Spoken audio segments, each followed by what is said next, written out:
अगर जिला पंचायत अध्यक्ष बन गया तो ये तो जनता की जवाबदेही है नहीं। मुझे लगता है कि अगर आने वाले समय में ये प्रपोजल पास हुआ तो राज्य के लिए बहुत राहत भरी होगी। चुनाव लड़ेंगे एनडीए के साथ लड़ेंगे और कहाँ लड़ेंगे। ये भरम फैलाने वाले लोग हैं ना, ये जो भरम नहीं मामला। यही सरकार अखिलेश जी की होती तो 19,000 नहीं 50,000 यादव अकेले दिखाई देते। उस जिले में 20 राजभर हुए हैं, अभी पुलिस हुए। पंचायती राज मंत्रालय भी आपके पास है, तो एक ये पूछा जाए कि लगभग पंचायत चुनाव कब तक संपन्न करवाने की तरफ देख रहे हैं? देखिए, परिसीमन चल रहा है। परिसीमन की रिपोर्ट आने के बाद सर्वे जैसे ही कंप्लीट हो जाता है उसके बाद अधिसूचना जारी हो गई है। 15 जनवरी तक वोटर लिस्ट संशोधन फाइनल करने का हो गया है।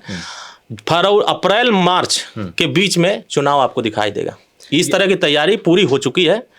अभियान निर्वाचन आयोग भी कर रहा है और हमारे जिला पंचायत के जो प्रशासन के लोग हैं, शासन में जो बैठे हुए जिम्मेदार लोग हैं, वो भी योजना बना करके इस पे कार्रवाई कर रहे हैं। जो परिसीमन चल रहा है, इसका मतलब बढ़ेंगी जिला पंचायत और ये तमाम जो है? हाँ, बिल्कुल बढ़ेंगे। कुछ ऐसे गांव हैं जिन गाँव की आबादी ज़्यादा हो गई है, कुछ गांव ऐसे हैं जिन गांवों की दूरी ज़्यादा हो गई है, कुछ गांवों की संख्या कम हो गई है, संख्या दूसरे में जोड़ने की तैयारी हो गई है। तो इस तरीके से सारी चीज़ों पर, सारी पहलुओं पर अध्ययन हो रहा है। सारे रिपोर्ट आने के बाद जो गांव समृद्ध, जैसे कुछ गांव हो गए नगर पंचायत में, अब नगर पंचायत में जिला पंचायत के गांव जो है नगर पंचायत में गए हैं, तो नगर पंचायत की संख्या कितनी हुई, आबादी कितनी हुई और हमें किस गांव को अपने साथ कनेक्ट करना है ताकि उस जिला पंचायत की सीमा जो बनाई गई हो पूरा हो सके। तो इस तरीके का सारा सर्वेक्षण चल रहा है। रिपोर्ट आने के बाद आरक्षण भी प्रक्रिया पूरी की जाएगी और हमारा प्रयास है कि जिला पंचायत अध्यक्ष और ब्लॉक प्रमुख का चुनाव जनता द्वारा कराया जाए। हम इसकी मांग 17 तारीख को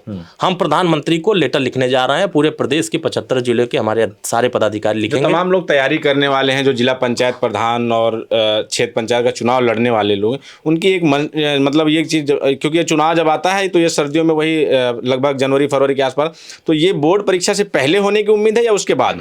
देखिए, कोशिश तो ये होगी कि परीक्षा से पहले हो जाए, परिस्थितियां जैसी बनेगी। अगर परिस्थिति सामान्य रही, सारी चीज़ें समय से हमारी पूरी हो जाएगी, तैयारी हो जाएगी, तो समय से पहले करा देंगे और नहीं 1-2 महीने आगे पीछे होगा चुनाव। और ये जो आपने अभी कहा कि जनता द्वारा हम लोग कराने का, ब्लॉक प्रमुख और जिला पंचायत अध्यक्ष, तो इसमें कितना उम्मीद है कि मतलब ये जनता द्वारा पॉसिबल है? अभी से अगर शुरू की जाए तैयारी तो उस समय जनता द्वारा हम लोग करा लेंगे? एको नेता बोल रहे हैं, जितनी पार्टियां हैं, एको बोलना ना भाई, एको नेता नहीं बोले अभी।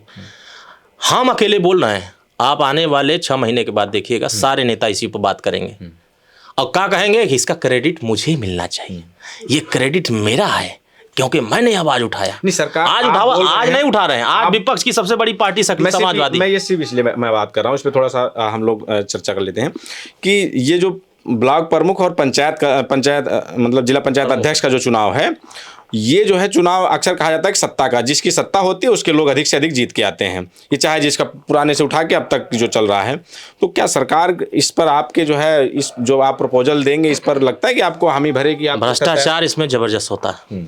ये भ्रष्टाचार का एक चुनाव होता है और ये सरकार भी जानती है। और जो कानून पहले से बने हुए हैं, उन कानून के तहत जब तक संशोधन नहीं होगा, जनता की अदालत में जवाबदेही किसकी होती है? अगर जिला पंचायत अध्यक्ष बन गया तो ये तो जनता की जवाबदेही है नहीं। अगर वही जनता उनको चुने तो जवाबदेही रहेगी कि नहीं? कॉलर पकड़ लेगी जनता कि आए थे वोट लेने के लिए, हमारे गांव को सड़क क्यों नहीं बना, हमारे नाली क्यों नहीं बनी। आज कोई नहीं कह रहा। इसीलिए मैं कह रहा हूं कि जो पारदर्शिता, जो निष्पक्षता और जो समाज में जनता के हितों के लिए काम करने वाली योजना होगी, उसको पूरा कराने के लिए राज्य सरकार से मांग हो रही है, केंद्र सरकार से भी मांग हो रही है। हमने राज्य सरकार से प्रपोजल भिजवाने की बात किया है। केंद्र में प्रपोजल जाते ही प्रधानमंत्री से मुलाकात होगी, उस पर प्रस्ताव पास होगा। मुझे लगता है कि अगर आने वाले समय में ये प्रपोजल पास हुआ तो राज्य के लिए बहुत राहत भरी होगी और भ्रष्टाचार मुक्त जिला पंचायत बनेगा। पिछले 5 साल से एक मांग और चल रही है जिला पंचायत सदस्यों की, कि उनकी भी एक निधि हो। अब वो 24-25 गाँव का लगभग नेतृत्व करते हैं, उनके पास जो उनकी निधि होती है वो शून्य है। वो जिला पंचायत अध्यक्ष पे अपने डिपेंड रहते हैं कि वो अगर कुछ निधि देंगे, कुछ काम देंगे तो वो करवा पाएंगे, नहीं तो नहीं कर। जवाबदेही उनकी भी होती। तो इस पर भी क्या विचार हो रहा है कि जिला पंचायत सदस्यों की भी कोई निधि? हाँ, इसमें सदस्यों को भी इस पर चर्चा हो रही है कि उनका भी जैसे एक सांसद विधायकों का निधि तय है, उसी तरीके से 1 करोड़ रुपया हर जिला पंचायत सदस्य की निधि तय करने का प्रपोजल आ रहा है। इस पे मंथन हो रहा है कि सभी सदस्य, होता क्या है कि जब तक जनता की अदालत, जनता द्वारा फैसला नहीं लिया जाएगा तब तक पैसे से लिए हुए फैसले पर कोई कार्रवाई नहीं हो पाती।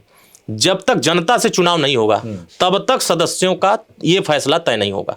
और यही फैसला कराने के लिए, इसी काम को करने के लिए हम लोगों ने 3 दफ़ा मुख्यमंत्री से मिले और प्रधानमंत्री से मिलने का समय लिया गया। हमें लगता है कि गृह मंत्री जी ने इस पर मोहर लगा दिया है, प्रधानमंत्री जी की मोहर लगनी है। अगर वहाँ मोहर लग गई तो ये कानून बन जाएगा, और कानून बनेगा तो बीडीसी, प्रधान, जिला पंचायत, आप बताइए प्रधानों का कौन है? बीडीसी का तो मान लो प्रमुख है, प्रधानों लोगों का क्या है? प्रधान लोगों का पूरा प्रदेश का योजना जाता है, केंद्र का योजना जाता है, उनका जवाबदेही कौन करेगा? उनकी भी जवाबदेही तय करने के लिए ये वोट देते हैं एमएलसी लोगों को, लेकिन उनकी आवाज ये नहीं बन पाते। हम लोगों ने यही कहा है कि उनकी जवाबदेही बनाने के लिए राज्य सरकार, केंद्र सरकार कानून बना दे, ताकि जब जनता द्वारा चुने लगेगा तो उसमें सबके भवन बनेंगे, सबकी योजनाएं, सबके कार्यालय बनेंगे, तो जनता वहां अपनी दरख्वास्त देकर के निदान करा सकती है। और एक चीज़ अगर 27 को लेकर पूछ लिया जाए तो 27 में सुभाषपा और अरुण राजभर जी जिस गठबंधन में है, इसी गठबंधन के साथ लड़ेंगे, अकेले लड़ेंगे या फिर वापस सपा के साथ जाने? चुनाव तो लड़वा करेंगे। किसके साथ लड़ेंगे? चुनाव लड़ेंगे एनडीए के साथ लड़ेंगे, और कहाँ लड़ेंगे? अभी तो एनडीए के साथ दिखाई नहीं दे रहे हैं।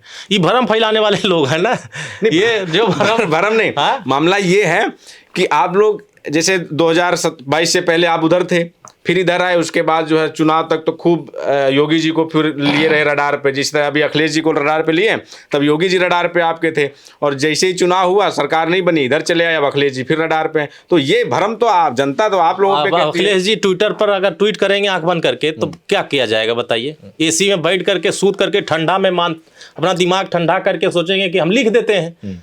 रात भर सोच रहे हैं। क्या कहा उन्होंने? ओम प्रकाश राजभर रात भर। ये किसका अपमान कर रहे हैं मालूम है? ये पूरे राजभर समाज का अपमान कर रहे हैं। अगर इतना ही प्रेम है, राजभर की चिंता है, तो राजभर समाज के लिए 5 साल में आपने अपनी सरकार में क्या किया है, यही जनता को बता दीजिए। आपने एक विधायक बना दिया, एक सांसद बना दिया, एक एमएलसी बना दिया, तो यही गिनाएंगे खाली? एक सांसद, एक विधायक, एक सांसद कुछ नहीं कर सकता। ओम प्रकाश राजभर हजारों राजभरों को, लाखों लोगों को एक रास्ता बता दिया, साहस दिया, एक बल दिया, सोए हुए लोगों को जगाया। ये रात भर सोचते हैं इसीलिए क्योंकि वो अपने समाज को जगा चुके हैं। हमारे लिए इसलिए सोचते हैं कि हमारा समाज अभी सोया हुआ था, हम उसको जगा रहे हैं, इसलिए हम रात भर सो करके जगा रहे हैं, उनको रात भर जाग करके जगा रहे हैं। एक चीज़ और, जब आप अपने समाज की बात करते हैं, अपने समाज के न्याय अधिकार की बात करते हैं, तब आप कहते हैं हम अपने समाज को जगा रहे हैं। वो अगर अपने समाज की बात कर लेते हैं तो ये होता है कि जातिवाद कर रहे हैं, पहला अधिकार, पीडीए को भी कह देते हैं पहला अधिकार अहिर, ये जो है पहला दावेदार अहिर। तो ये कैसे, मतलब कि आप अपने समाज के लिए कर रहे हैं, अपने लोगों के लिए कर रहे हैं, तो ये तो समाज को जगाने वाली बात हुई। उधर कोई और दूसरा कर ले तो कहेंगे जातिवाद है। 19,000 यादव हुए हैं अभी पुलिस की भर्ती, 19,000। बाबा जी नहीं रोक पाए। यही अभी सपा की सरकार होती तो नहीं, ईमानदारी से कह रहा हूं, ये तो अखिलेश जी को धन्यवाद देना चाहिए। अखिलेश जी को, हमारे योगी आदित्यनाथ जी महाराज जी को धन्यवाद ज्ञापित करना चाहिए कि आपने इतनी पारदर्शिता से, निष्पक्षता से आपने पुलिस की भर्ती किया कि हमारे बिरादरी के 19,000 लोग भर्ती हो गए। अगर यही सरकार अखिलेश जी की होती तो 19,000 नहीं, 50,000 यादव अकेले दिखाई देते। ये बात छुपा नहीं है। अच्छा बताइए, केंद्र में तो सरकार नहीं रही यादव, तो केंद्र में देखिए आर्मी की भर्ती में भी यादव दबा के हो काहे नहीं थी? सरकार नहीं बनवा रहे थे यहाँ से? कितनी बार सरकार बनाया है? तो केंद्र के साझा सरकार, 9 में सरकार थी, 4 में सरकार, जो भी सरकारें कांग्रेस के शासन में बना, इन सभी सरकारों में समर्थन नहीं था। यानी आपको लगता है कि अखिलेश यादव भी या ये जो है समाजवादी पार्टी केंद्र में भी, आर्मी में भी भेजने का काम करती है यादवों को? नहीं, ऐसा है ना कि जो योग्य होता है वो वहाँ जाता है संवैधानिक अनुसार, जो आरक्षण की व्यवस्था है, आरक्षण प्रक्रिया। इसीलिए जो कह रहे हैं ना कोटे में कोटा की बात, वो इसीलिए विरोध करते हैं। आप कभी उनके चेला लोगों से मिलिएगा अखिलेश जी के, तो उनसे कहिए कि ये बताओ कि रोहिणी आयोग की रिपोर्ट के बारे में कुछ जानते हो? ये लागू होना चाहिए, सामाजिक न्याय समिति की रिपोर्ट लागू होनी चाहिए, आप इसके बारे में कुछ जानते हो? वो उनसे पूछिए, उनके विवेक शून्य है, इसीलिए कहते हैं ये बुद्धि विवेक। आपका सवाल है, मैंने एक सवाल सपा के प्रवक्ता हैं, कहेंगे तो नाम बता दूं, मनोज यादव जी, उनसे मैंने यही सवाल किया कि आप पर आरोप लगाते हैं अरुण राजभर जी और ओम प्रकाश राजभर जी की जब आपकी सरकार होती है तो आप यादवों को भर देते हैं। राजभर का, निषाद का, तमाम जो गिनाते हैं आप जातियाँ, उनका अधिकार हक खा के सब यादवों को दे देते हैं। तो उन्होंने कहा था कि 2022 2 साल छोड़ के, 1 साल छोड़ के बाकी पिछले 5 साल और फिर ये लगभग 3 साल, 8 साल से वो सरकार के साथ ही हैं। और 8 साल में उनसे पूछ लीजिएगा कि उन्होंने कितने राजभरों को डीएम, एसपी और कलेक्टर और पुलिस में कहाँ बना दिया, मंत्री कितना बनवा दिया आपने, ये सवाल उनका था। देखिए वो आदमी का चश्मा कमज़ोर हो गया, ठीक है। चंदौली में भ्रष्टाचार, जमीन कब्जा करना, लोगों को प्रताड़ित करना। मनोज यादव काका के नहीं, काका नहीं, मनोज यादव। अच्छा, ये तो लतखोर आदमी है, ये तो फालतू बकवास करता रहता है, ये झेंगुर टाइप का आदमी है। नहीं चलो, ये इसको मेरा सवाल मान लीजिए। उन्होंने इस सवाल को अगर मैं आपसे पूछूं कि आपने इन 8 सालों में कितने राजभरों को आपने कलेक्टर, डीएम, एसडीएम बनवाया, या ये जो पुलिस भर्ती हुई जिसमें यादव आप बता रहे हैं कि 19,000 यादव हो गए, इसमें कितने आपने राजभरों को मैं बता रहा हूँ, जिस जिले से ये आते हैं, कहते हैं हमारा ये गढ़ है, उस जिले में 20 राजभर हुए हैं अभी, पुलिस हुए। और जा करके पता करिए 10 लाख रुपया किसी ने नहीं दिया। और 2012 में उसी जिले में 5 राजभरों ने 20-20 लाख रुपया दिया था, और तब भी नहीं कर पाए थे। उस सीट पर यादव किए थे। ये बतिया सुनते उनको याद आ जाएगा, ये बतिया कि अच्छा ये वो वाला मामला है। इनकी सरकार में लिस्ट बनती थी शिवपाल जी के यहाँ। आज बेचारे वो पैदल हो गए हैं, कोई पूछ नहीं रहा है, लाचार हो गए हैं, बेबस हो गए हैं। अब बेबस आदमी कुछ बोल नहीं पा रहे हैं, जिनकी कोई हैसियत नहीं बची है समाजवादी पार्टी में, जो कल तक सरकार चलाते थे, लिस्ट बनाते थे, लिखते थे कि इनको नौकरी मिलेगी, इनको नौकरी नहीं मिलेगी। आज बेचारे लाचार होकर के, बेबस होकर के कमरे में घुट रहे हैं कि हम तो सोचे थे कि अपने भतीजे को कुछ और करा देंगे, ये तो हमारे को पूछ नहीं रहा। जिस लालच में गए थे, जिस स्वार्थ में गए थे, वो स्वार्थ अब उनका पूरा नहीं हो रहा।